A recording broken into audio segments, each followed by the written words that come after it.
Talaga lovers ko sa kabila. Sa kabila may lover na guy. Macho, tingnan niyo naman.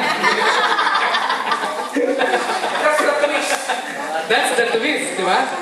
Galit na galit si girl kasi ang other woman naging other man.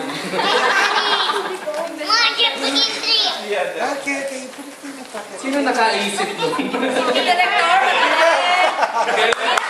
Ang galing ng director! Kung si Peke Ganyaga lang, malamang pa na kasi.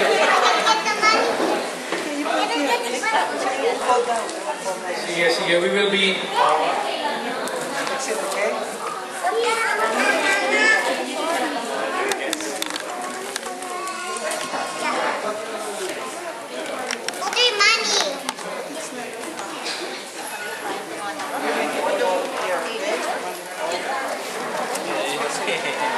Okay, good evening. Para po hindi kayo magsawa, mamaya may makakasama ako dito.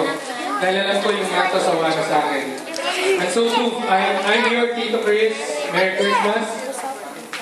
Wait, Merry Christmas. Merry Christmas! Merry Christmas! And of course, to greet us and welcome us for tonight, let me call on a brother and a friend, Pastor Joey Malad. That's all welcome him. Yes.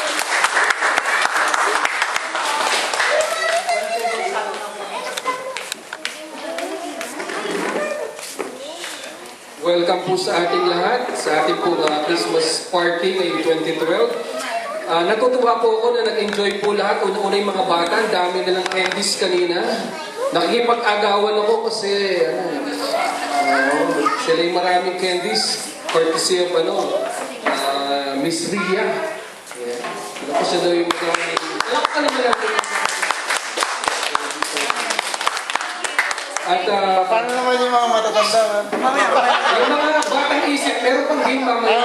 Mga games. Pero siyempre, bago tayo magpatuloy, kasi alam ko, bawat isa gutom na rin eh. Sabay ng ating welcome ay prayer for the food. Ayos ba sa inyo yun? O hindi mo na nagkakain?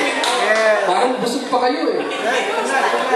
Let's all stand up and let us pray for the food. And let us enjoy the presence of one another and our dinner fellowship. Let's bow our heads and let us pray. Ama naming Diyos sa mga pangyarihan sa lahat, maraming salamat po sa pagkakataon na kami nga po'y nagkatipon sa lugar na ito. Kami po'y nagpupuri at nagpapasalamat sapagkat ang pinakadahilan kung bakit po kami nagkaroon ng Christmas party ay upang i-celebrate ang kapanganakan ng aming Panginoong Yesus. Ang tunay nga po na diwa ng Pasko ay ang aming Panginoong Jesucristo. At sa aming pong paglalaro, pag-exchange ng gifts, nawa nga po, kakitaan po kami ng pag-ibig na kung gayon din po ang pag-ibig na pinakita ng aming Panginoong Yesus. At pinagkakatiwala po namin ang bawat bahagi nga po ng programa sa gabi na ito. At gayon din naman sa mga pagkain na aming po pagsasaluhan. Maraming salamat po sa mga pagkain na ito. Ito po'y biyaya, pagpapala galing sa inyo. Kaya kami po'y nagpupuri at nagpapasalamat. At sa lahat ng mga tao na naghanda dito, O Diyos, ibalik niyo po sila sa kanila ng higit pa yung pagpapala, pagpapagal, para ihanda ang mga pagkain na ito. Muli kami po'y nagpupuri, nagpapasalamat sa ngalan lamang po ng aming Panginoong Jesus. At ang lahat po'y magsabi ng Amen. The Lord bless you. Merry Christmas. Open na po yung table natin para sa ating pong dinner. Yung rice po natin ay pinapapagod.